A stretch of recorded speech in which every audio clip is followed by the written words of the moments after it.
Жыл сайын 1 наурыз дүниежүзілік азаматтық қорғаныс күні атап өтіледі.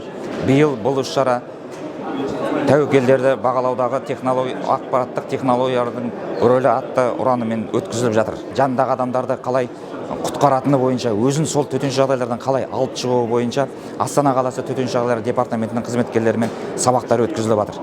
Осы сала мамандары әрқандай сұрақтар бойынша қойған сұрақтардың барлығына бүгін түгелдей дерлік жауап беретін болады.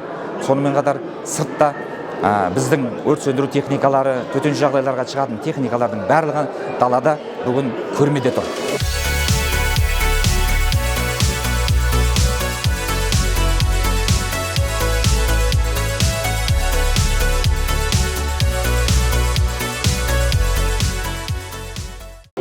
С учетом развития информационных технологий, с учетом того, что у каждого из нас есть какой-то смартфон или гаджет, как все наши граждане знают, мы активно используем приложение Дармен, которое позволяет буквально оперативно за секунды получать оповещения о закрытии дорог, о отмене занятий в школах. Круглогодично мы проводим различные интерактивные уроки, дни открытых дверей, викторины.